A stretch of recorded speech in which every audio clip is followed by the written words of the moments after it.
ಪ್ರಿಯರೇ, ಸತ್ಯವು ನಿಮಗೆ ಬಿಡುಗಡೆ ಕೊಡುತ್ತದೆ.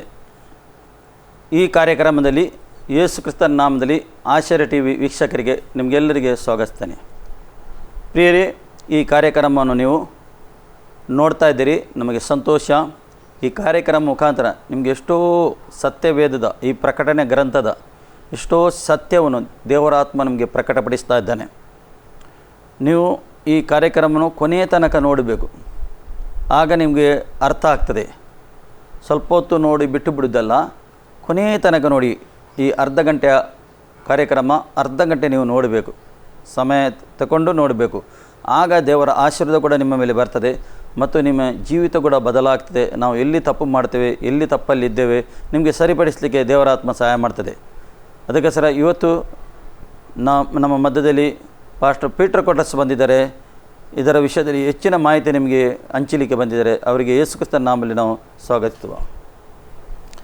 ಪಾಸ್ಟ್ರೇ, ಹೋದ ಹಂಚಿಕೆಯಲ್ಲಿ ನೀವು ನಮ್ಮ ವೀಕ್ಷಕರಿಗೆ ನೀವು ಎಷ್ಟೋ ಸಂಗತಿ ಬಿಡಿಸಿ ಹೇಳಿದ್ದೀರಿ ಈ ಪ್ರಕಟಣೆ ಗ್ರಂಥದ ವಿಷಯದಲ್ಲಿ. ಇವತ್ತು ಕೂಡ ನೀವು ಕೆಲವು ವಿಷಯ ಇದರ ಆಳವಾದ ಸಂಗತಿ ನಮ್ಮ ವೀಕ್ಷಕರಿಗೆ ನೀವು ಏನು ಹೇಳಲಿಕ್ಕೆ ಬಯಸ್ತೀರಿ? ಇವತ್ತು ನಾವು 23ನೇ ವಾಕ್ಯ ನೋಡೋಣ. ಪ್ರಕಟಣೆ ಗ್ರಂಥ 2ರಲ್ಲಿ 23ನೇ ವಾಕ್ಯ. ಅವಳ ಮಕ್ಕಳನ್ನು ಕೊಂದೇ ಕೊಲ್ಲುವೆನು, ಆಗ ನಾನು ಮನುಷ್ಯರ ಅಂತರಂದ್ಯವನ್ನು ಹೃದಯವನ್ನು ಪರೀಕ್ಷಿಸುವನಾಗಿದೆನೆಂಬುದು ಎಲ್ಲ ಸಭೆಗಳಿಗೆ ಗೊತ್ತಾಗುವುದು. ನಿಮ್ಮಲ್ಲಿ ಪ್ರತಿಯೊಬ್ಬನಿಗೆ ಅವನ ಕೃತ್ಯಗಳಿಗೆ ತಕ್ಕ ಹಾಗೆ ಪ್ರತಿಫಲ ಕೊಡುವೆನು. ಇಲ್ಲಿ ನೋಡ್ತೇವೆ, ಆ ವ್ಯಭಿಚಾರಿಣಿ ಅಂದರೆ ಆ ಒಂದು ಸುಳ್ಳು ಪ್ರವಾದಿನಿ, ಆ ಜಜೆಬೆಲ್ ಎಂಬ ಸುಳ್ಳು ಪ್ರವಾದನೆ ಮಾಡಿದ ಪ್ರವಾದನೆ ವಾಕ್ಯಗಳು ಬೋಧನೆ ಕೇಳಿ ನಡೆದ ಆ ವಿಶ್ವಾಸಿಗಳಿಗೆ ಅವರ ಮಕ್ಕಳು ಎಂದಿರ್ತಾರೆ. ಆ ಮಕ್ಕಳಿಗೆ ಸಹ ದೇವರು ಪಶ್ಚಾತ್ತಾಪದಲ್ಲಿ ಟೈಮ್ ಕೊಡ್ತಾನೆ, ರೋಗದಲ್ಲಿ ಕಲಿಸ್ತಾನೆ. ಪಡೆದಿದ್ದವರಿಗೆ ರೋಗದಲ್ಲಿ ಕೊಲ್ಲುವುದಕ್ಕೆ ಅವರಿಗೆ ಅಪ್ಪಣೆ ಕೊಡ್ತಾನೆ. ಅಂದ್ರೆ ಅವರು ಆ ರೋಗದಲ್ಲಿ ಸತ್ತು ಹೋಗ್ತಾರೆ, ರೋಗದಲ್ಲಿ ಸಾಯ್ತಾರೆ. ಆಗ ಅಂದರೆ ಅಕಾಲ ಮರಣ ಅಂದರೆ ಈಗ ನೋಡಿ, ನಾವು ದುರ್ಮರಣ ಅಥವಾ ಪ್ರಾಯಕ್ಕಿಂತ ಮೊದಲು ಬರೋ ಮರಣ, ಅಕಾಲ ಮರಣ ಹೇಳ್ತೇವೆ. ಈ ರೀತಿಯ ಮರಣದಲ್ಲಿ ವ್ಯಾಧಿಯಲ್ಲಿ ಸಾಯುವುದು, ಪ್ರಾಯಕ್ಕೆ ಮುಂಚೆ ಆ ರೀತಿ ಅವರು ಸಾಯುತ್ತಾರೆ. ಆಗ ಎಲ್ಲ ಸಭೆಯವರಿಗೆ ಗೊತ್ತಾಗ್ತಿದೆ ದೇವರು ನ್ಯಾಯವಾಗಿ ತೀರ್ಪು ಮಾಡಿದ್ದಾನೆ. ಅಂದರೆ ದೇವರು ಪ್ರತಿಯೊಬ್ಬ ವಿಶ್ವಾಸಿಯ ಕೃತ್ಯಕ್ಕೆ ತಕ್ಕ ಹಾಗೆ ಪ್ರತಿಫಲ ಕೊಡುತ್ತಾನೆ.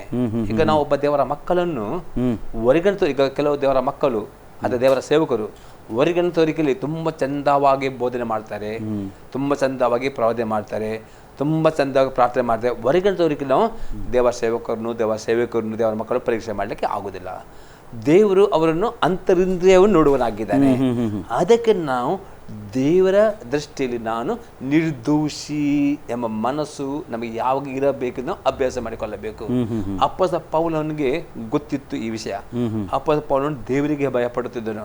ಅದೇ ಹೇಳ್ತಾನೆ ಅಪ್ಪಸ 23ನೇ ಅಧ್ಯಾಯದಲ್ಲಿ 1ನೇ ಭಾಗದಲ್ಲಿ, ನಾನು ದಿನಾಲು ದೇವರ ಮುಂದೆ ನಾನು ನಿರ್ದೋಷಿ ಎಂಬ ಮನಸ್ಸು ಯಾವಾಗ ಇರಬೇಕನ್ನು ಅಭ್ಯಾಸ ಮಾಡಿಕೊಳ್ಳುತ್ತೇನೆ ಎಂಬುದಾಗಿ ಅಪೊಸ್ತಲರ 23 1ನೇ ವಾಕ್ಯ 24ನೇ ಅಧ್ಯಾಯ 16 ವಾಕ್ಯ ಇರ್ತದೆ. ಯಾವಾಗ ನಾವು ಇದನ್ನು ಅಭ್ಯಾಸ ಮಾಡಿಕೊಳ್ಳುವುದಿಲ್ಲೋ ದೇವರು ಏನು ಮಾಡ್ತಾನೆ, ಶಿಕ್ಷೆಗೆ ಒಳಪಡಿಸಿದ ಅವರಿಗೆ. ಶಿಕ್ಷೆಯಲ್ಲಿ ಆ ರೋಗದಲ್ಲಿ ಅವರು ಪಸ ಪಡಲಿಲ್ಲ, ಅದಕ್ಕೆ ಅವರಿಗೆ ಕೊಂದೇ ಕೊಳ್ಳುವೆನು ಅಂದರೆ ಅವರು ಆ ರೋಗದಲ್ಲಿ ಸಾಯುವಂತೆ ದೇವರು ಮಾಡುತ್ತಾನೆ. ಅಲ್ಲಿ ಇರ್ತದೆ, ಆಗ ನಾನು ಮನುಷ್ಯರ ಅಂತರಿಂದ್ರಿಯವನ್ನು ಹೃದಯವನ್ನು ಪರೀಕ್ಷಿಸುವನಾಗಿದ್ದೇನೆ, ಎಲ್ಲ ಸಭೆಗಳಿಗೆ ಗೊತ್ತಾಗುವುದು. ನಿಮ್ಮಲ್ಲಿ ದೇವರು ಪ್ರತಿಯೊಬ್ಬನ ಕೃತ್ಯಕ್ಕೆ ತಕ್ಕ ಹಾಗೆ ಪ್ರತಿಫಲ ಕೊಡುತ್ತಾನೆ. ಅದಕ್ಕೋಸ್ಕರ ನಾವಿವತ್ತು ದೇವರಿಗೆ ಭಯಪಡುವರಾಗಬೇಕು. ಮನುಷ್ಯರಿಗೆ ಭಯಪಡೋದಿಲ್ಲ, ದೇವರ ಸೇವಕರಿಗೆ ಭಯಪಡೋದಿಲ್ಲ, ಯಾವ ನಮ್ಮ ಕುಟುಂಬದಲ್ಲಿ ಭಯಪಡೋದಿಲ್ಲ. ಅದಕ್ಕೆ ಪೌಲನು ಅಪೊಸ್ತಲರ 24ನೇ ಅಧ್ಯಾಯದಲ್ಲಿ 16ನೇ ವಾಕ್ಯದಲ್ಲಿ ಹೇಳ್ತಾನೆ, ನಾನು ದೇವರ ಮುಂದೆಯೂ ಮನುಷ್ಯರ ನಿರ್ದೋಷಿ ಎಂಬ ಮನಸ್ಸು ಯಾವ ಅಭ್ಯಾಸ ಮಾಡಿಕೊಳ್ತೇನೆ. ಹಾಗಾದ್ರೆ ನಾವು ಪಾಪ ಮಾಡಿದ ಕೂಡಲೇ ನಮ್ಮ ಮನಸ್ಸಿನ ಸಾಕ್ಷಿ ಉಂಟಲ್ಲ, ಮನಸ್ಸಿನ ನಮ್ಮ ಆತ್ಮ ನಮ್ಗೆ ಅಪರಾಧ ತೀರ್ಪು ಕೊಡ್ತದೆ. ಅದು ಅಪರಾಧ ತೀರ್ಪು ಕೊಡುವಾಗ ನಾವು ಕೂಡಲೇ ಸರಿ ಮಾಡುವುದಾದ್ರೆ ಈ ಶಿಕ್ಷೆಗೆ ಒಳಪಡುವುದಿಲ್ಲ. ಯಾವಾಗ ದೇವರ ಮಕ್ಕಳು ತಮ್ಮ ಅಂತರಾತ್ಮನ ಸ್ವರವನ್ನು ಅಸಡೆ ಮಾಡುತ್ತಾರೋ, ತಮ್ಮ ಅದನ್ನು ಕಠಿಣ ಮಾಡಿಕೊಳ್ಳುತ್ತಾರೋ, ಅವರಿಗೆ ಈ ರೀತಿ ದೇವರು ನ್ಯಾಯ ತೀರ್ಪಿಗೆ ಒಳಪಡಿಸ್ತಾನೆ.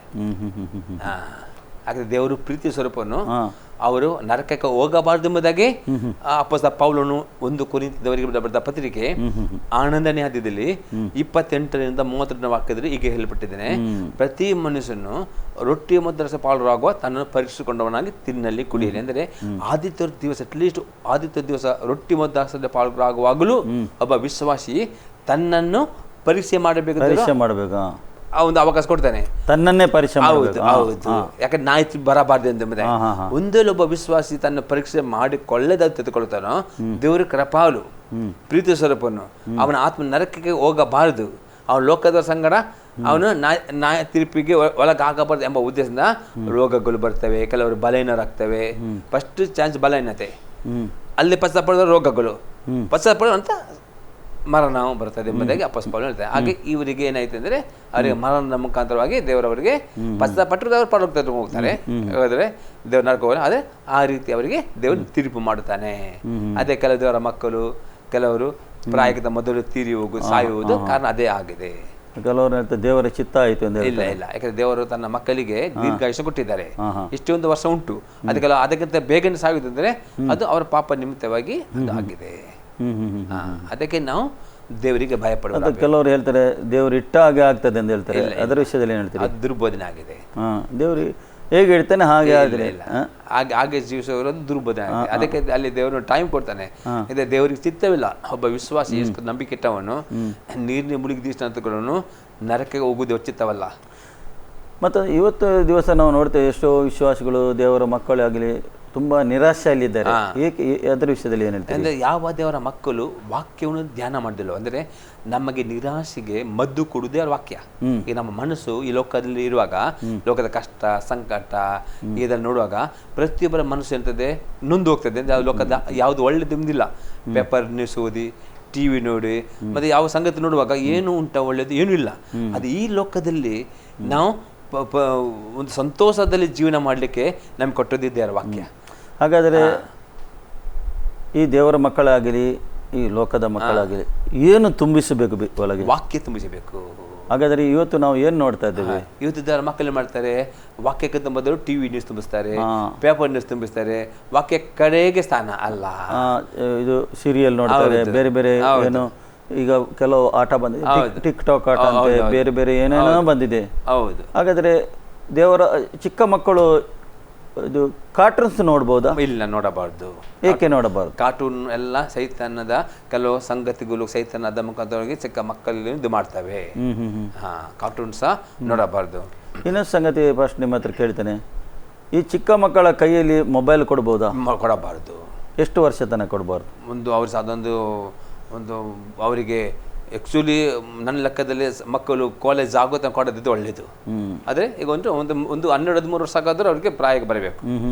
ಯಾಕಂದ್ರೆ ಅದು ಮೊಬೈಲ್ನಲ್ಲಿ ಮಕ್ಕಳು ಅಂತ ಮನಸ್ಸು ಆದರೆ ಹೋದರೆ ಕಲೀಲಿಕ್ಕೆ ಹೋಗುದಿಲ್ಲ, ಪ್ರಾರ್ಥನೆ ಬೇಡ, ಇದೆಲ್ಲ ಮೊಬೈಲ್ನಲ್ಲಿ ಮಕ್ಕಳಿಗೆ ಒಳ್ಳೆಯದು ಕೆಟ್ಟದ್ದು ಗೊತ್ತಾಗುದಿಲ್ಲ.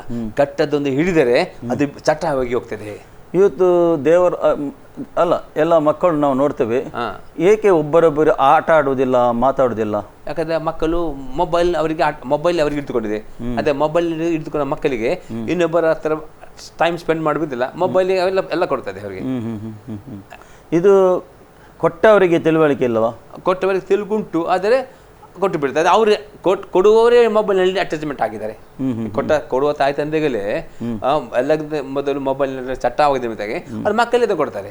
ಈಗ ತಾಯಿ ತಂದೆಗಳಾದವ್ರು ನಾವು ಮೊಬೈಲ್ ನಾವು ಮಿತಿಯಾಗಿ ಯೂಸ್ ಮಾಡಿದ್ರೆ ನಮ್ಮ ಮಕ್ಕಳಿಗೆ ಏನೇನು ಮಾಡ್ತೇವೆ, ನಾವು ಅವರಿಗೆ ಹೇಳ್ತೇವೆ ಮತ್ತು ಅವ್ರಿಗೆ ಕೊಡುವುದಿಲ್ಲ. ನಾವು ಅವರಿಗೆ ಈಗ ಶಾಲೆಯಲ್ಲಿ ಕೆಲವು ಸಲ ಮೊಬೈಲ್ ಈಗ ಆನ್ಲೈನ್ ಸ್ಕೂಲ್ ಬರುವಾಗ ನಾವು ಬೇಕಾಗಿದೆ. ಅದೇ 13 ವರ್ಷ ದಾಟಿದ ನಂತರವೇ ಅದ ಮೊದಲು ಮಕ್ಕಳಿಗೆ ಮೊಬೈಲ್ ಕೊಡುವುದಿಲ್ಲ. ಈಗಿನ ಕಾಲದಲ್ಲಿ ಏನಾಗ್ತದೆ, ಮಕ್ಕಳು ಹುಟ್ಟುವಾಗಲೇ ಮೊಬೈಲ್ ಕೊಟ್ಟು ಬಿಡ್ತಾರೆ. ಅದೇ ತಂದೆ ಮೊಬೈಲಲ್ಲಿ ಮುಳುಗಿದ್ದಾರೆ, ಮಕ್ಕಳು ಕೂತು ಮೊಬೈಲ್ ಕೊಡ್ತಾರೆ. ಮಕ್ಕಳು ಮೊಬೈಲ್ ನೋಡಿ ನೋಡಿ ಏನಾಗ್ತದೆ, ಅವರಿಗೆ ಅದೇನೇ ಅವರಿಗೆ ಹಿಡಿದುಕೊಂಡು ಹೋಗಿದೆ. ಅಂಥವರಿಗೆ ದೇವರ ವಾಕ್ಯ ಒಳಗೋಗ್ಲಿಕ್ಕೆ ಸ್ವಲ್ಪ ಹೋಗುದಿಲ್ಲ, ಕಷ್ಟ. ಹೌದು ಹೌದು. ಹಾಗಾಗಿ ಆ ಮೈಂಡ್ ಎಂತದೆ, ಈ ಕಷ್ಟ ನೋಡುವಾಗ ಸಮಯ ನೋಡುವಾಗ ಅದಕ್ಕೆ ದಾವಿದಿರ್ತೇನೆ, ದಾವೀದ ಹೇಳ್ತಾನೆ, ಯಾವ ದುಷ್ಟರ ಆಲೋಚನೆ ನಡೆಯದೆ ಪಾಪತರ ಮಾರ್ಗದಲ್ಲಿ ನಿಂತುಕೊಳ್ಳದೆ ದಾನ ಮನೆ ಎದ್ದುಕೊಂಡು ಕೂತ್ಕೊಳ್ಳದೆ ಆಗಲು ಇರಲು ಇವನ ಧರ್ಮಶಾಸ್ತ್ರನು ಅವನು ಎಷ್ಟು ಧನ್ಯನು, ಅವನು ನೀರಿನ ಬಲಿಯಲ್ಲಿ ಬೆಳೆದ ಮರಕ್ಕೆ ಸಮಾನವಾಗಿರೋನು. ಅಂಥ ಮರದ ಎಲೆ ಬಾಡಂದ್ರೆ ಯಾವಾಗ ದೇವರವಾಗ ನಾವು ಧ್ಯಾನ ಮಾಡ್ತೀವೋ ಆಗ ನಮ್ಮ ಮನಸ್ಸು ಎಂದಿಗೂ ಬಾಡಿ ಹೋಗುವುದಿಲ್ಲ, ನಮ್ಮ ಮನಸ್ಸು ಎಂದಿಗೂ ಡಿಸ್ಕರೇಜ್ ಆಗೋದಿಲ್ಲ, ನಿರಾಸೆ ಆಗೋದಿಲ್ಲ. ಯಾವಾಗಲೂ ಸಂತೋಷವೇ, ಯಾವಾಗಲೂ ನಮ್ಮ ಆತ್ಮ ಉಜ್ಜೀವನ ಹೊಂದುತ್ತದೆ ವಾಕ್ಯದ ಮುಖಾಂತರ. ಈಗ ಬೆಳೆಯುವ ಮಕ್ಕಳು ನಾವು ನೋಡ್ತಾ ಇದ್ದೇವೆ, ಒಂದು ಹೊರಗೆ ಒಂದು ಪರಿಸರ ನೋಡ್ತಾ ಇದ್ದೇವೆ, ಅದೊಂದು ಅಷ್ಟೊಂದು ಉಲ್ಲಾಸದಲ್ಲಿ ಇಲ್ಲ ಈಗಿನ ಮಕ್ಕಳು. ಹೌದು. ಮತ್ತು ಈಗಿನ ಪರಿಸ್ಥಿತಿಯಲ್ಲಿ ನೋಡಿ ಉಲ್ಲಾಸದಲ್ಲಿ ಇಲ್ಲ. ಅದಕ್ಕೆ ನೀವೇನು ಹೇಳ್ತೀರಿ? ಅದಕ್ಕೆ ನಾವು ಮಕ್ಕಳಿಗೆ ಚಿಕ್ಕ ಪ್ರಾಯದಲ್ಲಿ ಬೈಬಲ್ ಓದಲಿಕ್ಕೆ ನಾವು ಅವರಿಗೆ ಇಂಟ್ರೆಸ್ಟ್ ಕೊಡಬೇಕು. ದೇವರಿಗೆ ಆರಾಧನೆ ಮಾಡಲಿಕ್ಕೆ, ಹೌದು, ಮೊದಲು ಆರಾಧನೆ ಮಾಡಲಿಕ್ಕೆ ಕಲಿಸಿಕೊಡ್ಬೇಕು, ಆರಾಧನೆ ಮಾಡಲಿಕ್ಕೆ ಕಲಿಸಿಕೊಡ್ಬೇಕು, ವಾಕ್ಯ ಓದಲಿಕ್ಕೆ ಕಲಿಸಬೇಕು. ಯಾವಾಗ ಮಕ್ಕಳು ಮನಸ್ಸು ಸ್ತುತಿ ಆರಾಧನೆ ಮಾಡುವುದಲ್ಲ, ಕುಟುಂಬ ಪ್ರಾರ್ಥನೆ ಮೇನ್ ಆಗಿ ಏನು ಮಾಡಬೇಕು, ತಮ್ಮ ಕುಟುಂಬ ಪ್ರಾರ್ಥನೆ ನಡೆಸಬೇಕು, ಸಭೆಯಲ್ಲಿ ತನ್ನ ಮಕ್ಕಳನ್ನು ಪ್ರಾರ್ಥನೆ ಕಲಿಸಬೇಕು, ಸಂಡೇ ಸ್ಕೂಲ್ ಇದು ಮಾಡಬೇಕು, ವಾಕ್ಯ ಓದಲಿಕ್ಕೆ ಕಲಿಸಬೇಕು. ಹೀಗೆ ನಮ್ಮ ಮಕ್ಕಳು ತಂದೆ ತಾಯಿಗಳು ಈ ರೀತಿ ಒಳಗೆ ಪಡಿಸಿದರೆ ಮಕ್ಕಳು ಈ ಪರಿಸ್ಥಿತಿಯಲ್ಲಿ ಅವರಿಗೆ ಗೊತ್ತಾಗ್ತದೆ ಯಾವುದು ಒಳ್ಳೇದು ಯಾವ್ದು ಕೆಟ್ಟದ್ದು, ಅವ್ರಿಗೆ ಲೋಕ ಅಂಟಿಕೊಳ್ಳುವುದಿಲ್ಲ, ಅವರು ಜಯವನ್ನು ಹೊಂದುತ್ತಾರೆ. ಇಲ್ಲ ಏನಾಗ್ತದೆ, ಈ ಲೋಕದ ನಿಮಿತ್ತ ನಮ್ಮ ಮಕ್ಕಳು ಏನಾಗ್ತದೆ ಅದರಲ್ಲಿ ಚಟದೆ ಬಿದ್ದು. ಪ್ರಶ್ನೆ ಕೇಳ್ತಾನೆ ಫಸ್ಟ್. ಈಗ ಕಾಲ ಹೀಗೆ ಉಂಟು, ನಿಮ್ಗೆ ಗೊತ್ತುಂಟು ಹೇಗೆ ನಡೀತಾ ಉಂಟು ಇಡೀ ಲೋಕದಲ್ಲಿ. ಕೆಲಸ ಇಲ್ಲ ಜನರಿಗೆ, ಒಂದು ಕೆಲಸ ಇಲ್ಲ, ಕಲಿತವರಿಗೆ ಕೆಲಸ ಇಲ್ಲ, ಕಲಿತ ಜನರಿಗೆ ಕೆಲಸ ಇಲ್ಲ, ಈ ಎಲ್ಲ ಪರಿಸ್ಥಿತಿ ಉಂಟು. ಈಗ ಯವನಸ್ಥರು ಕಲಿತವರು ಏನು ಮಾಡಬೇಕು ಅವರಿಗೆ ಎಂದು ಅರ್ಥ ಆಗುದಿಲ್ಲ, ಏನು ಮಾಡಬೇಕೆಂದು ಅರ್ಥ ಆಗುದಿಲ್ಲ, ಎಲ್ಲಿ ಹೋಗ್ಬೇಕೆಂದು ಕೂಡ ಅರ್ಥ ಆಗುದಿಲ್ಲ. ಅವರು ಯಾವ ರೀತಿಯಲ್ಲಿ ಇರಬೇಕು ಈಗ ಈಗಿನ ಪರಿಸ್ಥಿತಿಯಲ್ಲಿ? ದೇವರ ವಾಕ್ಯದಲ್ಲಿ ಹೇಳ್ತದೆ, ಯೆರೆಮೀಯನ ಪ್ರವಾದನೆ ಪುಸ್ತಕದಲ್ಲಿ 29ನೇ ಅಧ್ಯಾಯದಲ್ಲಿ 11 ವಾಕ್ಯ ಇರ್ತದೆ, ದೇವರು ಪ್ರತಿಯೊಬ್ಬ ಮಕ್ಕಳ ಜೀವಿತದಲ್ಲಿ ಒಂದು ಉದ್ದೇಶ ಇಟ್ಟಿದ್ದಾನೆ. ದೇವರಿಟ್ಟ ಉದ್ದೇಶ ಒಳ್ಳೆ ಭವಿಷ್ಯ ಇಟ್ಟಿದ್ದಾರೆ, ಅವರಿಗೆ ಹಿತವಾಗಬೇಕು. ಯಾವ ಮಕ್ಕಳು, ಯಾವ ಯವನಸ್ಥರು ಈ ಕೆಲಸ ಇಲ್ಲದ ಪರಿಸ್ಥಿತಿಯಲ್ಲಿ ಆ ಯವನ ಪ್ರಾಯದಲ್ಲಿ, ನಾವು ಪ್ರಸಂಗಿ ಪುಸ್ತಕ ನಿನ್ನ ಸೃಷ್ಟಿಕತ ಯವನ ಕಾಲದಲ್ಲಿ ಸ್ಮರಿಸುವುದಾಗಿ ಪ್ರಸಂಗಿಯಲ್ಲಿ ಹೇಳ್ತಾನೆ. ಯಾರು ಯವನ ಪ್ರಾಯದಲ್ಲಿ ದೇವರನ್ನು ತಮ್ಮ ಹೃದಯದಿಂದ, ಮನಸ್ಸಿನಿಂದ, ಆತ್ಮದಿಂದ ಕಂಡುಕೊಳ್ಳುತ್ತಾರೋ, ವಾಕ್ಯವನ್ನು ಹುಡುಕಿಕೊಂಡು ದೇವರ ಹತ್ತಿರ ಬರುತ್ತಾರೋ, ದೇವರ ಹತ್ರ ಅವರು ಬೇಡಿಕೊಳ್ಳಿ, ದೇವ ನನ್ನ ಜೀವಿತದಲ್ಲಿ ಇಟ್ಟು ಉದ್ದೇಶ ತಿಳಿಯಬಿಟ್ಟಿಸು. ಯಾವಾಗ ದೇವರ ಮಕ್ಕಳು ದೇವರ ಹತ್ರ ಬರುತ್ತಾರೋ 100% ಈ ಲೋಕದ ಕೆಲಸ ಇಲ್ಲದಿರ್ತಾ ದೇವ ತನ್ನ ಮಕ್ಕಳಿಗೆ ಅವರಿಗೆ ಒಂದು ಬಾಗಿಲು ಮುಚ್ಚಬಹುದು, ಇನ್ನೊಂದು ಬಾಗಿಲು ತೆರೆಯುತ್ತಾನೆ. ಯಾಕಂದ್ರೆ ದೇವರ ಸತ್ಯವಾಗಿದೆ. ಯೆರೆಮೀಯ 29:11 ದೇವರು ಒಬ್ಬರಿಟ್ಟ ಆಶೆ ಮೇಲು ಅದು ಹಿತಕರವಾದ. ದೇವರೆಂದಿಗೂ ತನ್ನ ಮಕ್ಕಳಿಗೆ ಅಹಿತಕರ ಆಲೋಚನೆ ಮಾಡುವುದಿಲ್ಲ. ಆದರೆ ದೇವರಿಗೆ ಬೇಕು, ಅವರು ಮನಪೂರ್ವಕವಾಗಿ ಹೃದಯಪೂರ್ವಕ ದೇವರನ್ನು ಹುಡುಕಬೇಕು, ವಾಕ್ಯನ ಹುಡುಕಿಕೊಂಡು ಬರಬೇಕು, ಪ್ರಾರ್ಥನೆ ಮಾಡಿದ್ರೆ 100% ದೇವರು ಈಗಿನ ಕಾಲದಲ್ಲಿರುವ ಯವನಸ್ಥರಿಗೆ ಒಳ್ಳೆಯ ಭವಿಷ್ಯವನ್ನು ಕೊಡುತ್ತಾನೆ. ಅವರ ಜೊತೆ ಆ ಪ್ಲಾನ್ ತೋರಿಸ್ತಾನೆ. ಯಾಕಂದ್ರೆ ನಮ್ಮ ದೇವರು ಸರ್ವಶಕ್ತನಾಗಿದ್ದಾನೆ. ನಮ್ಮ ಲೋಕದಲ್ಲಿ ನಮಗೆ ಯಾವ ದಾರಿ ಕಾಣದಿರ್ಬೋದು, ಆ ದೇವರ ವಾಕ್ಯ ಸತ್ಯವಾಗಿದೆ. ದೇವರು ಅವರಿಗೆ ಒಳ್ಳೆಯ ಭವಿಷ್ಯ ಕೊಡುತ್ತಾನೆ, ಅವರಿಗೆ ದೇವರು ಪೋಷಿಸ್ತಾನೆ. ಅದಕ್ಕೆ ದೇವರು ಅಲ್ಲೊಂಡಿಕೆಯಲ್ಲಿ ಮನ್ನವನ್ನು ಕೊಟ್ಟು ಇದನ್ನು ಪೋಷಿಸಿದ ದೇವರು. ಯಾಕೆಂದ್ರೆ ಇವತ್ತು ಅದೇ ದೇವರು ಮನ್ನ ಕೊಟ್ಟ ಅದು ಪೋಷಣೆ ನಮ್ಮ ದೇವರು ಗೊತ್ತುಂಟು. ನಾವು ಕೊಟ್ಟು ಅವರಿಗೆ ಮಾಂಸ, ಅದೇ ದೇವರು ಇವತ್ತು ಸಹ ಬದಲಾಗಲಿಲ್ಲ. ಇಷ್ಟೇ ನಮ್ಮ ಮಕ್ಕಳಿಗೆ, ಯವನಸ್ಥರಿಗೆ ಏನು ಮಾಡಬೇಕಂದ್ರೆ ಅವರು ದೇವರನ್ನು ಯವನ ಪ್ರಾಯದಲ್ಲಿ ಕಂಡುಕೊಳ್ಳಬೇಕು, ಹುಡುಕಬೇಕು. ಆಗ ದೇವರು ಅವರಿಗೆ ಪ್ರಕಟಗೊಳ್ಳುತ್ತಾನೆ. ಅದಕ್ಕೆ ತಂದೆ ತಾಯಿಯವರು ಮಾರ್ಗ ತೋರಿಸಬೇಕು. ಇವತ್ತು ನೋಡ್ತೇವೆ, ತಂದೆ ತಾಯಿಯವರಿಗೆ ಮಾರ್ಗ ತೋರಿಸುವುದಿಲ್ಲ, ಅವರೇ ಲೋಕದ ಆಶಯ ಆಕಾಂಕ್ಷೆಯಲ್ಲಿದ್ದಾರೆ. ಅದಕ್ಕೆ ಮಕ್ಕಳಿಗೆ ಹಾಗಾಗಿ ಈ ರೀತಿ ಇದರಲ್ಲಿ ಮಕ್ಕಳು ಯಾವ ರೀತಿಯಲ್ಲಿ ಸತ್ತು ಹೋಗುವುದಾದ್ರೆ, ಯುದ್ಧದಲ್ಲಿ ಸತ್ತು ಹೋದರೆ ತಂದೆ ಎದ್ದಕ್ಕೆ ಆಗುದಿಲ್ಲ. ಈ ತಂದೆ ಆಗಿಲ್ಲ ಎದ್ದಿನಲ್ಲಿ ಮಕ್ಕಳನ್ನು ಯಾರು ಕೊಂದು ಹಾಕುವುದಾದ್ರೆ, ರೋಗದಲ್ಲಿ ಸತ್ತು ಹೋದರೆ ಕಾರಣ ಯಾರು? ತಂದೆ ತಾಯಿಗಳು ತಮ್ಮ ಮಕ್ಕಳಿಗಾಗಿ ಮೊದಲು ಪ್ರಾರ್ಥನೆ ಮಾಡಬೇಕು. ತನ್ನ ಮಕ್ಕಳಿಗಾಗಿ ಅವರು ಒಳ್ಳೆಯ ನಡತೆ, ತನ್ನ ಮಕ್ಕಳ ಯುದ್ಧದಲ್ಲಿ ನೋಡಿ ದಾವೀದನು ಕೀರ್ತನೆ 101ನೇ ಕೀರ್ತನೆಯಲ್ಲಿ ದಾವೀದ, ನಾನು ನನ್ನ ಮನೆಯಲ್ಲಿ ಯಥಾರ್ಥವಾಗಿ ನಡೆದುಕೊಂಡು, ಮೇನ್ ಕುಟುಂಬದ ತಂದೆ ಮತ್ತು ತಾಯಿ, ಈ ತಂದೆ ತಾಯಿ ತಮ್ಮ ಮಕ್ಕಳಿಗೆ ಮನೆಯಲ್ಲಿ ಯಥಾರ್ಥ ನಡೆದಿದ್ದಾರೆ, ಅವರಲ್ಲಿ ಪ್ರಾರ್ಥನೆ ಜೀವಿತ ಇದ್ದಾರೆ, ಮಕ್ಕಳು ಆಟೋಮೆಟಿಕ್ ಆಗಿ ಏನು ಮಾಡ್ತಾರೆ? ಫಾಲೋ ಮಾಡ್ತಾರೆ, ಹಿಂಬಾಲಿಸ್ತಾರೆ. ಮನೆಯಲ್ಲೇ ತಂದೆ ತಾಯಿ ಈ ಮೊಬೈಲಲ್ಲಿ ಅಂಟುಕೊಂಡು ಇರಿದ್ದಾರೆ, ಟಿವಿಲಿ ಅಂಟಿಕೊಂಡಿದ್ದಾರೆ, ಲೋಕದಲ್ಲಿ ಇಟ್ಟುಕೊಂಡಿರ್ತಾರೆ. ಮಕ್ಕಳು ಏನು ಮಾಡ್ತಾರೆ? ಅದೇ ದಾರಿ ಇಟ್ಕೊಳ್ತಾರೆ. ಅದು ತಪ್ಪು ಯಾರು? ಇದರ ಮೊದಲು ಲೆಕ್ಕ ಯಾರು ಕಳ್ತಾರೆ? ತಂದೆ ತಾಯಿ ಹತ್ರ ಕಳ್ತಾರೆ. ಮಾತ್ರ ಮಕ್ಕಳು ಬೆಳೆದ ನಂತರ, ಮಕ್ಕಳೊಂದು 13 ವರ್ಷ ಬಂದ ನಂತರ ಮಕ್ಕಳೇ ತಮ್ಮ ಬಗ್ಗೆ ಜವಾಬ್ದಾರರಾಗಿದ್ದಾರೆ.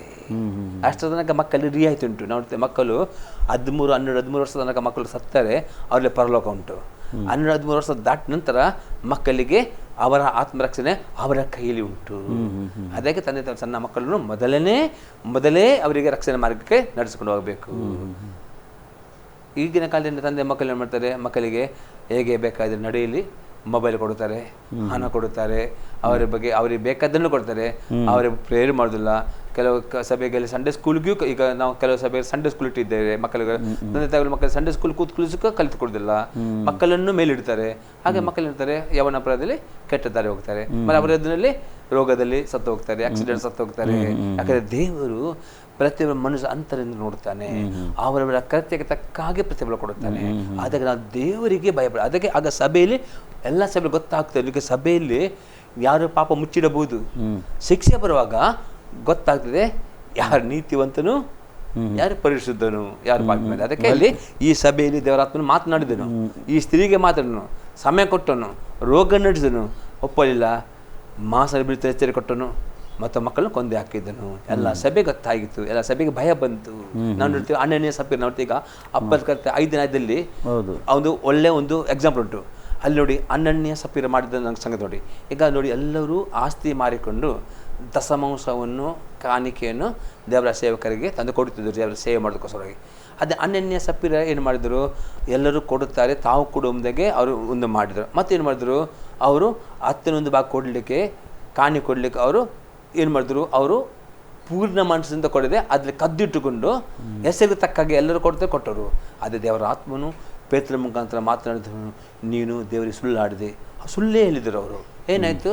ಅವರು ಸತ್ತೇ ಹೋದರು, ಇಬ್ಬರು ಸತ್ತು. ಅದ ಮುಖ ಇಡೀ ಸಭೆಗೆ ಭಯ. ಈ ರೀತಿ ಆಗುವಾಗ ಸಭೆಯ ಜನರು ಭಯಪಡಬೇಕು ಮತ್ತು ಎಚ್ಚರಗೊಳ್ಳಬೇಕು. ದೇವರು ಪಾಪಿಯನ್ನು ಪ್ರೀತಿಸ್ತಾನೆ, ಪಾಪಕ್ಕೆ ಶಿಕ್ಷೆ ಕೊಡ್ತಾರೆ. ಅದಕ್ಕೆ ಪರಿಶುದ್ಧರಾಗಿ ಜೀವನ ಮಾಡಬೇಕು, ದೇವರ ವಾಕ್ಯಕ್ಕೆ ವಿಧೇಯರಾಗಬೇಕು ಎಂಬುದಾಗಿ ನಾವಿಲ್ಲಿ ನೋಡ್ತೇವೆ. ಈಗ 24ರಲ್ಲಿ ಆದರೆ ದುವತೆಯಲ್ಲಿರುವ ಉಳಿದವರಿಗೆ, ಅಂದರೆ ಆಗಾಧ ಬೋಧನೆ ಎಂದು ಹೇಳಿಕೊಂಡವರಿಗೆ ಸೈತಾನಿಂದ ಪ್ರೇರಿತವಾದ ದುರ್ಬೋಧನೆಯನ್ನು ನಿಮ್ಮಲ್ಲಿ ಯಾರ್ಯಾರು ತಿಳಿಯದೆಯೋ ಅವಲಂಬಿಸದೆಯೋ ಇರುತ್ತಾರೋ ಅವರಿಗೆ ಹೇಳುವುದೇನೆಂದರೆ, ನಿಮಗಿರುವುದನ್ನು ನಾನು ಬರುವ ತನಕ ಬಿಗಿಯಾಗಿ ಹಿಡಿಕೊಂಡು ಇರಬೇಕೆಂದು ಅಪ್ಪಣೆಯನ್ನು ಹೊರತು ಮತ್ತೊಂದು ಭಾರವನ್ನು ನಿಮ್ಮ ಮೇಲೆ ಹಾಕುವುದಿಲ್ಲೆಂಬುದೇ. ಆ ವಿಷಯದಲ್ಲಿ ಏನು ಹೇಳ್ತೀರಿ ನೀವು? ಇಲ್ಲಿ ಆ ಸಭೆಯಲ್ಲಿ ಕೆಲವರು ಇದ್ದರು, ಅವರಿಗೆ ಸುಳ್ಳು ಬೋಧನೆ ಬಗ್ಗೆ ಚೆನ್ನಾಗಿ ಗೊತ್ತಿತ್ತು. ಅವ್ರು ಏನು ಮಾಡಿದ್ರು? ಅದನ್ನು ಸ್ವೀಕಾರ, ಸುಳ್ಳು ಪ್ರವಾದನೆ ಆಗಲಿ ಸುಳ್ಳು ಬೋಧನೆ ಸ್ವೀಕಾರ ಮಾಡಿದೆ, ಸ್ವಸ್ಥ ಬೋಧನೆಯಲ್ಲಿ ಗಟ್ಟಿ ಇಟ್ಟುಕೊಂಡಿದ್ರು. ಅದೇ ದೇವರ ಆತ್ಮದನ್ನೇ ನೀವು ಸ್ವಸ್ಥ ಬೋಧನೆ ಗಟ್ಟಿ ಇಟ್ಟುಕೊಳ್ಳಿರಿ, ಅದನ್ನು ನೆಲೆಗೊಳ್ಳಿರಿ ಎಂಬುದಾಗಿ ದೇವರಲ್ಲಿ ಆ ಸಭೆಗೆ ಹೇಳ್ತಾನೆ. ನಾನು ಬರುವ ತನಕ, ಅಂದರೆ ರ್ಯಾಪ್ಚರ್ ಆಗುವ ತನಕ ನೀವು ಸ್ವಸ್ಥ ಬೋಧನೆಯನ್ನು ಬದ್ಧ ಹಿಡಿದುಕೊಳ್ಳಿರಿ, ಅದರ ಪ್ರಕಾರ ನಡೆಯಿರಿ ಎಂಬುದಾಗಿ ದೇವರು ಅವರಿಗೆ ಎಚ್ಚರಿಕೆ ಕೊಡುತ್ತಾನೆ. ಬೇರೆ ಏನು ಅವರಿಗೆ ಖಂಡಿಸುವುದಿಲ್ಲ. ಅಂದರೆ ದೇವರು ತನ್ನ ಸಭೆಯಲ್ಲಿ ಎಲ್ಲರಿಗೆ ದೇವರ ಆತ್ಮ ಮಾತನಾಡ್ತಾನೆ. ಆದರೆ ಪ್ರತಿಯೊಬ್ಬರಿಗೆ ಸ್ವ ಇಚ್ಛೆ ಕೊಟ್ಟಿದ್ದಾನೆ. ತಾವಾಗಿ ಒಳ್ಳೆಯದು ಕೆಟ್ಟದ್ದು ಅರಿವು ಕೊಟ್ಟಿದ್ದಾನೆ. ಹೌದು, ತಾವಾಗಿ ಕೇಳುವ ಬೋಧನೆಯನ್ನು ಅವ್ರು ಪರೀಕ್ಷೆ ಮಾಡಬೇಕು. ಅದಕ್ಕೆ ದೇವರು ಬೈಬಲ್ ಕೊಟ್ಟಿದ್ದಾರೆ. ಅವರು ಯಾರ ಸೇವಕರ ಬೋಧನೆ ಕೇಳಬಹುದು. ಈಗ ಟಿವಿ ಮಧ್ಯೆ ಕೆಲವು ಬೋಧನೆ ಕೇಳಬಹುದು, ಅವರಲ್ಲಿ ಬೈಬಲ್ ಉಂಟು. ಅವರು ಅದನ್ನು ಏನು ಮಾಡಿ ಬೈಬಲ್ನಲ್ಲಿ ಉಂಟಾ ಇಲ್ಲ ಎಂಬುದನ್ನು ಹುಡುಕಿಕೊಂಡು ಓದುವವರಾಗಬೇಕು. ಯಾರು ಇದನ್ನು ಹುಡುಕಿಕೊಂಡು ಓದುತ್ತಾರೋ ಅವರಿಗೆ ಗೊತ್ತಾಗ್ತದೆ ಇದು ದೇವರ ಆತ್ಮದಿಂದ ಬಂದದ್ದು ಅಥವಾ ದುರ್ಬೋಧನೆ ಎಂಬುದಾಗಿ. ದುರ್ಬೋಧನೆ ದೇವರ ವಾಕ್ಯಕ್ಕೆ ಆಧಾರವಿರುವುದಿಲ್ಲ. ಸ್ವಸ್ಥ ಬೋಧನೆ ವಾಕ್ಯಕ್ಕೆ ಆಧಾರವಾಗುತ್ತದೆ, ಪಾಪನ ಖಂಡಿಸ್ತದೆ. ದುರ್ಬೋಧನೆ ಪಾಪನ ಖಂಡಿಸ್ತಲ್ಲ. ಅದು ಇವರಿಗೆ ಏನು ಮಾಡಿದ್ರು? ಇವರಿಗೆ ಗೊತ್ತಾಯ್ತು ಅದು ಸುಳ್ಳು ಪ್ರವಾದಿನಿ, ಅವಳ ದುರ್ಬೋಧನೆ ಅವರು ಅನುಸರಿಸಲಿಲ್ಲ. ಅದಕ್ಕೆ ದೇವರಾತ್ಮನೆ ನೀವು ಏನು ಹಿಡಿದುಕೊಂಡಿರಿ, ಗಟ್ಟಿ ಹಿಡಿದುಕೊಂಡಿರಿ, ರ್ಯಾಪ್ಚರ್ ಆಗುತ್ತಾನೆ ಎಂಬುದೇ ದೇವರಾತ್ಮನ ಅವರಿಗೆ ಬುದ್ಧಿ ಹೇಳ್ತಾನೆ. ಯಾಕಂದ್ರೆ ಇವತ್ತು ನಮ್ಗೆ ದೊಡ್ಡ ಭಾಗ್ಯ, ದೊಡ್ಡ ನಿರೀಕ್ಷೆ. ಈಗ ಬರುವ ಕಷ್ಟಗಳು ಈಗ ಏನು ಬರ್ತವೆ, ಇದು ಏನು ಆ ಮಹಾಸಂಕಟಕ್ಕೆ ಅಥವಾ ಎತ್ತಲ್ಪಡುವಿಕೆ ನಂತರ ಬರುವ 7 ವರ್ಷ ಸಂಕಟ ಗೋಳಿಕೆ ಇದು ಏನೂ ಅಲ್ಲ. ಇದೆಲ್ಲ ದೇವರು ಕೊಡುವ ಏನಂದ್ರೆ ಹೀಗೆ ಆಗ್ತದೆ ಎಂಬುದೇ ನಮಗೆ ಮುನ್ನೆಚ್ಚರಿಕೆ. ಈಗ ನೋಡಿ ನಾವು ಇಸ್ರೇಲ್ ನಾವು ನೋಡ್ತೇವೆ, ವಿಮೋಚಕರ ಪುಸ್ತಕದಲ್ಲಿ ನೋಡ್ತೇವೆ, ಆ ಫರೋಹನ ಹೃದಯ ಕಠಿಣಾದದ್ದು ಹೃದಯ ಕರುವುದಕ್ಕೆ 10 ವಿಧದ ಉಪದ್ರವಗಳು ಬಂದು ನೋಡ್ತೇವೆ. ಅಲ್ಲಿ ನೋಡ್ತೇವೆ ಆನೆ ಕಲ್ಲಿನ ಮಳೆ ಬಂದದ್ದು ನೋಡ್ತೇವೆ, ಮಿಡತೆ ಬಂದು ನೋಡ್ತೇವೆ ಅಲ್ಲ, ಬರಗಳು. ಅದೇ ಇವತ್ತು ನೋಡಿ ಮಿಡತೆ ಕಾಟ ರೋಗ ಎಲ್ಲ ಬರ್ತದೆ. ಯಾಕಂದ್ರೆ ದೇವರಿಗೆ ತೋರಿಸ್ಕೊಡ್ತಾನೆ ಈ ರ್ಯಾಪ್ಚರ್ ಆದ ನಂತರ ಇದಕ್ಕಿಂತ ಜಾಸ್ತಿ ಸಂಕಟ ಬರ್ತವೆ. ಈಗ ದೇವರ ಮಕ್ಕಳು ಇದರ ಮುಖಾಂತರವಾಗಿ ಏನು ಮಾಡಬೇಕು? ಎಚ್ಚರಿಕೆ ಉಳ್ಳವರಾಗಬೇಕು, ಪಾಪವನ್ನು ಮಾಡಬಾರದು. ಯಾಕಂದ್ರೆ ದೇವರು ತನ್ನ ಸಭೆಯನ್ನು ಮೇಲೆಗೆತ್ತಿಕೊಂಡು ಹೋಗ್ಲಿಕ್ಕೆ ಬರುತ್ತಾನೆ ಎಂಬುದಾಗಿ ಸೂಚನೆ ಆಗಿದೆ. ಈ ಒಂದು ಸ್ಥಿತಿಯಲ್ಲಿ ಈ ಒಂದು ಮುಖಾಂತರ ಯಾರು ಪಾಠ ಕಲಿತುಕೊಳ್ತಾರೋ, ಯಾವ ದೇವರ ತಗೊಂಡು ಬರ್ತಾರೋ, ಈಗ ನೋಡಿ ಕೆಲವರು ಒಳ್ಳೆ ಬಂದ ಗಟ್ಟಿಗೆ ಇಟ್ಕೊಳ್ತಾರೋ 100% ದೇವರು ಏನ್ ಮಾಡ್ತಾರೆ, ಅವರಿಗೆ ಎತ್ತಿಕೊಂಡು ಹೋಗ್ತಾನೆ, ಅವ್ರ ರಪ್ಸನ್ನೇ ಪಾಲ್ಗೊಳ್ಳಾಗ್ತಾರೆ. ಇಲ್ಲದ್ರೆ ಮಹಾ ಸಂಕಟಗಳು ಬೀಳುತ್ತಾರೆ. ಈಗ ನಾವು ನೋಡುವ ಪ್ರಕಾರ ಎಷ್ಟೋ ಮಂದಿ ಒಂಥರ ಚಂಚಲತನದಲ್ಲಿದ್ದಾರೆ. ಹೌದು, ಏಕೆಂದರೆ ಈ ಟಿವಿ ಪ್ರೋಗ್ರಾಮ್ ತುಂಬ ಬರ್ತಾ ಉಂಟು. ಹೌದು, ಅಂದರೆ ಟೆಲಿಕಾಸ್ಟ್ ಮಾಡ್ತಾರೆ, ಯಾರು ಇದು ನಡೆಸ್ತಾರೆ, ಅವರ ಒಂದೇ ಇಚ್ಛೆ ಇರ್ತದೆ, ಅಂದರೆ ಹೇಗಾದರೂ ಜನರು ರಕ್ಷಣೆ ಬರಬೇಕಂತ ಅಲ್ಲ. ಹೌದು, ಹೇಗಾದರೂ ರಕ್ಷಣೆ ಬರಬೇಕು, ಹೇಗಾದರೂ ಒಂದು ಮಾನಸಾಂತರ ಪಶ್ಚಾತ್ತಾಪ ದೇವರ ಕಡೆಗೆ ಯೇಸುಗೆ ಸ್ವಂತ ರಕ್ಷಕನ ಸ್ವೀಕಾರ ಮಾಡಬೇಕು, ಮತ್ತು ಹೇಗೆ ನಡೆಯಬೇಕು, ಯಾವ ರೀತಿಯಲ್ಲಿ ನಡೆಯಬೇಕು, ಎಂಥ ಸುಳ್ಳು ಎಂಥ ಸತ್ಯ ಎಂದು ಬೋಧನೆ ಮಾಡ್ತಾ ಇದ್ದಾರೆ. ಈಗ ನಾವು ನೋಡುವ ಪ್ರಕಾರ ಜನರು ಏನು ಮಾಡ್ತಾ ಇದ್ದಾರೆ, ಇದೊಂದು ಎಂಟರ್ಟೈನ್ಮೆಂಟ್ ಆಗಿ ತಗೊಳ್ತಾರೆ. ಎಂಟರ್ಟೈನ್ಮೆಂಟ್ ಅಂದರೆ ಬೇರೆ ಎಲ್ಲ ಟಿ ವಿ ಪ್ರೋಗ್ರಾಮ್, ಲೋಕದ ಟಿ ವಿ ಪ್ರೋಗ್ರಾಮ್ ಅದು ಬೇರೆ ಬೇರೆ ಎಂಟರ್ಟೈನ್ಮೆಂಟ್ ಹಾಕ್ತಾರೆ ಅವರು, ಬೇರೆ ಬೇರೆ ನ್ಯೂಸ್ ಒಂದಾದ ಮೇಲೆ ಒಂದು. ಈಗ ಕೆಲವರು ಈ ಕಾರ್ಯಕ್ರಮ ನೋಡುವವರು ನೋಡ್ತಾರೆ ಒಂದು 5 ನಿಮಿಷ, ನಂತರ ಪುನಃ ಅವರು ಚೇಂಜ್ ಮಾಡ್ತಾರೆ, ಒಂದು ಬೇರೆ ನೋಡುವ, ಪುನಃ ಅಲ್ಲಿ ಇರುವುದಿಲ್ಲ, ಅವರು ಪುನಃ ನೋಡ್ತಾರೆ. ಅಂದರೆ ಅವರ ಕೈಯಲ್ಲಿ ಉಂಟು, ಅವರು ತಿರುಗಾಡಿಸ್ತಾ ಇದ್ದಾರೆ. ಇದರ ವಿಷಯದಲ್ಲಿ ನೀವು ಹೇಳ್ತಿದ್ದೀರಿ ನೋಡಿ. ಈಗ ದೇವರು ಕೊಟ್ಟ ಅವಕಾಶವನ್ನು ಯಾರು ಅಸಡ್ಡೆ ಮಾಡುತ್ತಾರೋ ಕಡೆ ಅವ್ರ ಸಂಕಟದಲ್ಲಿ 7 ವರ್ಷ ಅವರು ಹಲ್ಲು ಕುಡಿಯಬೇಕು, ಪಸದ ಪಡಬೇಕು, ಅಲ್ಲಿ ಅವರು ಸಾಯಬೇಕು ನಿಲ್ಲಿಸಿದರೂ ಸೂಸೈಡ್ ಆಗುವುದಿಲ್ಲ. ಅದು ಹೌದು, ಕರೆಕ್ಟ್. ಅದು ಈಗ ಒಬ್ಬ ವ್ಯಕ್ತಿ ಒಂದು ಪ್ರೋಗ್ರಾಮ್ ನೋಡ್ತಾ ಇದ್ದಾನೆ, ಅವನು ಪೂರ್ತಿ ನೋಡಬೇಕಾ, ಸ್ವಲ್ಪ ನೋಡಿ ಬಿಡಬೇಕು? ಪೂರ್ತಿ ನೋಡಬೇಕು. ಪೂರ್ತಿ ನೋಡಿದ್ರೆ ಮಾತ್ರ ದೇವರ ಆಶೀರ್ವಾದ ಅವನ ಮೇಲೆ ಬರ್ತದೆ. ಸ್ವಲ್ಪ ನೋಡಿದ್ರೆ ಏನು ಪ್ರಯೋಜನ ಇಲ್ಲ. ಕಂಪ್ಲೀಟ್ ನೋಡಿ ಅದು ನಾನು ವಿವೇಚನೆ ಮಾಡಬೇಕು, ಇದ್ದು ಬಂದದ ಸ್ವೀಕಾರ ಮಾಡಬೇಕು. ಅರ್ಧ ಸ್ವಲ್ಪ ನೋಡಿದ್ರೆ ಏನು ಪ್ರಯೋಜನ ಇಲ್ಲ. ಸ್ವಲ್ಪ ನೋಡಿದ್ರೆ ಏನು ಪ್ರಯೋಜನ ಇಲ್ಲ. ಯಾಕಂದ್ರೆ ಈ ಟಿವಿ ಮಧ್ಯದಲ್ಲಿ ದೇವರು ತುಂಬಾ ಒಂದು ಇದು ಎಚ್ಚರಿಕೆ ಕೊಡ್ತಾನೆ. ಪ್ರತಿನಿತ್ಯವೂ ಈ ಟಿವಿ ಮಧ್ಯದಲ್ಲಿ ಮಾತಾಡೋದು. ಬಟ್ ಇದು ಎಂಟರ್ಟೈನ್ಮೆಂಟ್ ಅಲ್ಲ, ಇದು ಯಾರು ಕೂಡ ಎಂಟರ್ಟೈನ್ಮೆಂಟ್ ಎಂದು ತಗೊಳ್ಬಾರ್ದು. ಒಂದು ನಮಗೆ ಸಂತೋಷ ಪಡ್ಲಿಕ್ಕೆ ಇದು ಇದು ಪ್ರೋಗ್ರಾಮ್ ಯಾರು ತಗೊಳ್ಬಾರ್ದು. ಹಾಗೆ ತೆಗೆದುಕೊಂಡು ಏನು ಪ್ರಯೋಜನ ಇಲ್ಲ. ಅದು ದೇವರ ಆಶೀರ್ವಾದ ಅವನ ಮೇಲೆ ಬರಲಿಲ್ಲ, ದೇವರ ಕ್ರೋಧವೇ ಬರ್ತದೆ ಅವನ ಮೇಲೆ. ಏಕೆ ಅವನು ಆ ರೀತಿ ತಗೊಂಡರೆ ಅವನು ನೋಡಿದ ನಂತರ ಅದು ಸಂಪೂರ್ಣವಾಗಿ ನೋಡಬೇಕು, ಕೊನೆ ತನಕ ನೋಡಿ, ಕೊನೆಗೆ ಒಂದು ಅವರು ಪ್ರಾರ್ಥನೆ ಮಾಡ್ತಾರೆ, ಆ ಪ್ರಾರ್ಥನೆ ಆಶೀರ್ವಾದವನ್ನು ಪಡೆದುಕೊಳ್ಳಬೇಕು. ಆಗ ಮಾತ್ರ ಅವನಿಗೆ ಅವನ ಜೀವಿತದಲ್ಲಿ ಇದು ಕಾರ್ಯ ಮಾಡ್ತದೆ. ಇಲ್ಲದರೆ ಅವನ ಜೀವಿತದಲ್ಲಿ ಕಾರ್ಯ ಮಾಡೋದಿಲ್ಲ ಖಂಡಿತವಾಗಿ. ಏಕೆ ಸತ್ಯ ಬೋಧನೆ ಆ ರೀತಿ ಉಂಟು. ನಾವು ಏನಾದರೂ ನೀವು ಈಗ ಬೋಧನೆ ಮಾಡೋದಾದ್ರೆ, ನಾವು ಬೋಧನೆ ಮಾಡೋದು ಅದು ಏನು ದೇವರ ಪ್ರೇರಣೆಯಿಂದ ಬೋಧನೆ ಮಾಡೋದು. ಅದಕ್ಕೋಸ್ಕರ ಎಲ್ಲ ವೀಕ್ಷಕರು ನಮ್ಮದು ಇದು ಪ್ರೋಗ್ರಾಮ್ ಕರೆಕ್ಟಾಗಿ ಕೊನೆಯ ತನಕ ನೋಡಬೇಕೆಂದು ಅದು ದೇವರ ಚಿತ್ತವಾಗಿದೆ. ಕೊನೆಯ ತನಕ ನೋಡಬೇಕು. ಪುನಃ ಇಲ್ಲಿ 20 ನಿಮಗಿರುವುದನ್ನು ನಾನು ಬರುವ ತನಕ ಬಿಗಿಯಾಗಿ ಹಿಡ್ಕೊಂಡು, ಅಂದರೆ ಏನು ಸಿಕ್ಕಿದೆ ಸತ್ಯವಾಕ್ಯ, ಸತ್ಯವಾಕ್ಯ ಏನು ಸಿಕ್ಕಿದೆ ಅದು ಬಿಗಿಯಾಗಿ ಹಿಡ್ಕೊಂಡು ಹೇಳ್ತಾನೆ. ಕೊನೆಯ ತನಕ ಅವನು ಬಿಗಿಯಾಗಿ ಹಿಡ್ಕೊಳ್ಬೇಕು. ಅವನಿಗೆ ಏನು ಸಿಕ್ಕಿದೆ ಅದು ಅಲ್ವಾ? ಹೇಗೆ ಅವರು ತನ್ನ ವಸ್ತುವನ್ನು ಹೇಗೆ ಬಿಗಿಯಾಗಿ ಹಿಡ್ಕೊಳ್ತಾರೆ, ಒಂದು ಆ ರೀತಿಯಲ್ಲೂ ಕೊನೆಯ ತನಕ ಅವರು ಬಿಗಿಯಾಗಿ ಹಿಡ್ಕೊಳ್ಬೇಕೆಂದು ದೇವರು ಬಯಸ್ತಾ ಇದ್ದಾನೆ ಅಲ್ವಾ? ಬಿಗಿಯಾಗಿ ಹಿಡಿಕೊಂಡು ಎಂಬುದಾಗಿ ಅಪ್ಪಣೆಯನ್ನು ಹೊರತು ಮತ್ತೊಂದು ಭಾರವನ್ನು ನಿಮ್ಮ ಮೇಲೆ ಹಾಕುವುದಿಲ್ಲವೆಂಬುದೇ ಬೇರೊಂದು ಭಾರ. ಅಂದ್ರೆ ಏನು ಅವರು ಸಿಕ್ಕಿದೆ ಅದು ಬಿಗಿಯಾಗಿ ಹಿಡಿದುಕೊಳ್ಳಿರಿ ಅದು ಸ್ವಸ್ಥ ಬೋಧನೆ. ಹೌದು. ಮತ್ತು ಒಬ್ಬನು ಬೋಧನೆ ಕೊಡುವಾಗ ಖಂಡಿತ ಅವನಿಗೆ ಬೋಧನೆಗೆ ಮೆಚ್ಚುಗೆ ಆಯಿತು, ಸತ್ಯವೇದ ಪ್ರಕಾರ ಬೋಧನೆ ಕೊಡ್ತಾನೆ, ಅವನದು ಗಟ್ಟಿ ಹಿಡಿಬೇಕು. ಹೌದು. ಮತ್ತು ನಂಬಬೇಕು. ಹೌದು. ಅವನ ವಾಕ್ಯವನ್ನು ನಂಬಬೇಕು. ಹೌದು. ಮತ್ತು ಆ ಸೇವಕರನ್ನು ಕೂಡ ನಂಬಬೇಕು. ಹೌದು. ಹಾಂ, ಅದು ಇಲ್ಲ, ಇದು ಇಲ್ಲ. ಹೌದು. ಕೆಲವು ಜನ ಈ ರೀತಿ ಕೂಡ ಮಾಡ್ತಾರೆ. ಸಭೆಗೆ ಬರ್ತಾರೆ, ಅವನಿಗೆ ಒಬ್ಬ ಸಭಾಪಾಲಕನಿರ್ತಾರೆ, ಅದ್ರ ಬೋಧನೆ ಬೇರೆಯವ್ರದ್ದು ಕೇಳ್ತಾರೆ. ಹಾಗಾಗಿ ಅವರು ಏನಾಗ್ತದೆ ಅಂಥವ್ರು ಸಂಚಲ ಆಗ್ತಾರೆ. ಈಗ ನೀವು ಇದು ಪ್ರಶ್ನೆಗೆ ಇಲ್ಲಿ ಬಂತು. ಈಗ ನೋಡಿ, ಈಗ ಒಬ್ಬ ಸಭಾಪಾಲಕನು ಎಂದರೆ ಏನಂದರೆ ಒಬ್ಬ ವಿಶ್ವಾಸಿಗೆ ಒಂದು ಕುರುಬನಾಗೆ. ಈಗ ಆ ಒಂದು ಮಕ್ಕಳಿಗೆ ಆ ಒಂದು ಆತ್ಮಿಕ ತಂದೆ ತಾಯಿ ಇಷ್ಟ ಬಂತು. ಆ ತಂದೆಗೆ ಗೊತ್ತುಂಟು ತಾಯಿ ತನ್ನ ಮಕ್ಕಳಿಗೆ ಹೇಗೆ ಆಹಾರ ಕೊಡಬೇಕು. ಮತ್ತು ದೇವರ ಆತ್ಮನ ತಾನೇ ಒಳ್ಳೆ ಕುರುಬನಾಗಿ ತನ್ನ ಸಭೆಯ ಮಕ್ಕಳಿಗೆ ಆಹಾರ ಕೊಡಬೇಕು.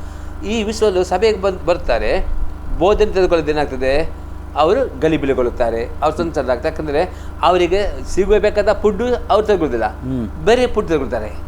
ಈಗ ನಿಮ್ಮ ಮಕ್ಕಳಿಗೆ ನೀವು ತಂತೆಯಲ್ಲಿ ಮಾಡ್ತೀರಿ, ನಿಮ್ಮ ಮಕ್ಕಳಿಗೆ ಬೇಕಾದ ಒಳ್ಳೆ ಫುಡ್ ಕೊಡ್ತೀರಿ, ನಿಮ್ಗೆ ಗೊತ್ತುಂಟು ನಿಮ್ಮ ಮಕ್ಕಳಿಗೆ. ಈಗ ನಿಮ್ಮ ಮಕ್ಕಳು ನಿಮ್ಮ ಫುಡ್ ತಿಂದ ಸಣ್ಣ ಮಕ್ಕಳು ನಿಮ್ಮ ತಾಯಿಯ ಹಾಲು ಕುಡಿದು ಬೇರೆ ಹಾಲು ಕುಡಿದರೆ ಲೂಸ್ ಮೋಷನ್ ಆಗ್ತದೆ. ಆ ರೀತಿ ಈಗಿನ ವಿಶ್ವಾಸಗಳು ಚಂಚಲರಾಗುವುದು, ಆತ್ಮೀಯರು ಅಭಿವೃದ್ಧಿ ಆಗದಿರುವುದು ಕಾರಣ ಅದೇ ಆಗಿದೆ. ಯಾವ ತನ್ನ ಸಭೆಯಲ್ಲಿ ತನ್ನ ಸಭಾ ಪಾಲಕರು ದೇವರು ಆರಿಸಿಕೊಂಡಿದ್ದಾರೆ ಎಂಬುದಾಗಿ ಎನಿಸಿಕೊಂಡು ಅವರಿಗಾಗಿ ಪ್ರಾರ್ಥನೆ ಮಾಡ್ತಾರೆ. ನೋಡಿ, ಒಬ್ಬ ಸಭೆಯ ಪ್ರತಿಯೊಬ್ಬ ವಿಶ್ವಾಸಗಳು ತನ್ನ ಸಭೆಯ ಪಾಲಕರಿಗೋಸ್ಕರ ಪ್ರಾರ್ಥನೆ ಮಾಡಬೇಕು. ತನ್ನ ಸಭೆಯ ಪಾಲಕರನ್ನು ಸನ್ಮಾನಿಸೋರಬೇಕು, ಅವರಿಗೆ ವಿಧೇಯರಾಗಬೇಕು. ಅವರಿಗೋಸ್ಕರ ಪ್ರಾರ್ಥನೆ ಮಾಡ್ತಾನೆ. ತನ್ನ ಮಕ್ಕಳ ಪ್ರಾರ್ಥನೆ ಕೇಳಿಕೊಂಡು ತನ್ನ ಸಭಾಪಾಲಕರನ್ನು ಅಭಿಷೇಕಿಸ್ತಾನೆ, ಅವರಿಗೆ ಬಾಯಿಯಾಗಿ ಉಪಯೋಗ ಮಾಡ್ತಾನೆ. ಆ ಸಭೆಯ ಮಕ್ಕಳು ಮಾಡ್ತಾರೆ, ಆ ಬೋಧನೆ ಸ್ವೀಕಾರ ಮಾಡಿ ಗಟ್ಟಿ ಹಿಡಿದುಕೊಂಡರೆ ಅವರು ಎಂದಿಗೂ ಸಂಚಾರರಾಗುವುದಿಲ್ಲ, ಅವರು ಆತ್ಮಿಕವಾಗಿ ಬೆಳೆಯುತ್ತಾರೆ. ಈಗ ನಮ್ಮ ಮಕ್ಕಳು ಈಗ ನಾವು ನಮ್ಮ ಮಕ್ಕಳಿಗೆ ಕೊಟ್ಟ ಬುದ್ಧಿಯನ್ನು ನಮ್ಮ ಮಕ್ಕಳು ತೆಗೆದುಕೊಂಡ್ರೆ ನಮ್ಮ ಮಕ್ಕಳು ಏನಾಗ್ತಾರೆ, ಬೆಳೆಯುತ್ತಾರೆ. ಇಲ್ಲದೇನಾಗ್ತದೆ, ಬೆಳೆಯುವುದಿಲ್ಲ. ಅದೇ ರೀತಿಯಲ್ಲಿ ಸಭೆಯಾಗಿದೆ. ಪ್ರಿಯರೇ, ನಾವು ಎಷ್ಟೋ ಈ ಸತ್ಯವೇದದ ಪ್ರಕಟಣೆಯನ್ನು ನಾವು ತಿಳ್ಕೊಂಡೆವು, ನೀವು ತಿಳ್ಕೊಂಡೆವು. ಅದಕ್ಕೆ ದೇವರ ನಮಗೆ ಸ್ತೋತ್ರವಾಗಲಿ. ಆಳವಾದ ಸಂಗತಿ. ದೇವರು ಈ ಕಡೆಯ ಕಾಲದಲ್ಲಿ ದೇವರು ಮಾತಾಡ್ತಾನೆ, ಸೇವಕರ ಮುಖಾಂತರ ಮಾತಾಡ್ತಾನೆ. ದೇವರ ಪ್ರೇರಣೆಯಿಂದ ಇನ್ನೊಂದು ಸಂಚಿಕೆ ಬರುವ ತನಕ ನೀವು ಆಶ್ಚರ್ಯ ಟಿವಿಯನ್ನು ನಿರಂತರವಾಗಿ ನೋಡಿ. ನಿಮಗೆ ದೇವರು ಒಳ್ಳೆಯದು ಮಾಡಲಿ. ಈ ಸಮಯದಲ್ಲಿ ನಾವು ಪ್ರಾರ್ಥಿಸುವ, ನಮ್ಮ ತಲೆಯನ್ನು ಬಾಗಿಸುವ, ನಮ್ಮೊಟ್ಟಿಗೆ ನೀವು ಆಗಿರಿ. ದೇವರಾತ್ಮ ನಿಮ್ಮ ಜೀವಿತದಲ್ಲಿ ಕಾರ್ಯ ಮಾಡ್ತದೆ. ಪ್ರೀತಿ ಸ್ವರೂಪನಾದ ತಂದೆ ದೇವರೇ ಸ್ತೋತ್ರ. ಭೂಮಿ ಆಕಾಶವನ್ನು ಸೃಷ್ಟಿ ಮಾಡಿದ ನಮ್ಮ ಪ್ರೀತಿಯುಳ್ಳ ತಂದೆ, ನಿನಗೆ ಕೋಟಿ ಕೋಟಿ ಸ್ತೋತ್ರ. ನಿನ್ನ ಮಕ್ಕಳು ಕತನೆ ಈ ಸಮಯದಲ್ಲಿ ನಿನ್ನ ಸನ್ನಿಧಿಯಲ್ಲಿ ಇದ್ದಾರೆ ಸ್ವಾಮಿ. ಅವರ ಮೇಲೆ ದಯ ತೋರಿಸು, ಕನಿಕರ ತೋರಿಸಬೇಕಂದು ನಾನು ಪ್ರಾರ್ಥನೆ ಕತನೆ. ಈ ಕಾರ್ಯಕ್ರಮವನ್ನು ನೋಡಿದರೆ ಕತನೆ, ಬರಬೇಕಾದ ಸಕಲ ಆಶೀರ್ವಾದದಿಂದ ಇವರಿಗೆ ತುಂಬಿಸಬೇಕಂದು ನಾನು ಪ್ರಾರ್ಥನೆ. ನಿನ್ನ ಆತ್ಮದಿಂದ ನಡೆಸಿ ಇವರಿಗೆ ಕತನೆ, ಸತ್ಯದ ಸರಿಯಾದ ಪ್ರಜ್ಞಾನ ಇವರಿಗೆ ಕೊಡಬೇಕಂದು ನಾನು ಪ್ರಾರ್ಥನೆ ಕತನೆ. ನಿನ್ನ ಆತ್ಮದ ಬಲದಿಂದ ತುಂಬಿಸು, ನಿನ್ನ ಅಭಿಷೇಕದಿಂದ ತುಂಬಿಸು, ಪ್ರಾರ್ಥನೆ ಆತ್ಮದಿಂದ ತುಂಬಿಸು. ವಾಕ್ಯಕ್ಕೆ ವಿಧೇಯರಾಗಿ ನಡೀಲಿಕ್ಕೆ ನೀನು ಸಹಾಯ ಮಾಡು ಕತನೆ ಎಂದು ನಾನು ಪ್ರಾರ್ಥನೆ. ತಂದೆ ಆದವರೇ ಸ್ತೋತ್ರ ಕತನೆ. ಅಪ್ಪ, ನಂಬಿಕೆಯನ್ನು ಹೆಚ್ಚಿಸಬೇಕಂದು ನಾನು ಪ್ರಾರ್ಥನೆ ಈ ಸಮಯದಲ್ಲಿ ಕತನೆ.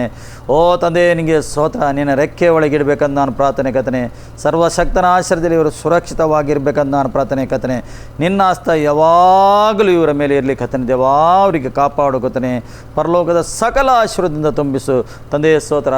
ನಮ್ಮ ಪ್ರಾರ್ಥನೆಯನ್ನು ಕೇಳಿದ್ದಕ್ಕೆ ಸ್ತೋತ್ರ. ಉತ್ತರ ಕೊಟ್ಟಿದ್ದು ಎಲ್ಲ ಘನ ಮನಸ್ಸು ಯೇಸು ಕ್ರಿಸ್ತನ ನಾಮದಲ್ಲಿ ಪ್ರಾರ್ಥನೆ. ಆಮೇನ್. ನಿಮಗೆ ದೇವರು ಒಳ್ಳೆಯದು ಮಾಡಿ. ನಮ್ಮ ಮಧ್ಯದಲ್ಲಿ ಪೀಟರ್ ಕೊಡಸ್ ಬಂದು ಆ ಒಂದು ನಿಮಗೆ ಹೆಚ್ಚಿನ ಮಾಹಿತಿ ಕೊಟ್ಟಿದ್ದಕ್ಕೆ ಅವರಿಗೆ ದೇವರು ಒಳ್ಳೆಯದು ಮಾಡಿ.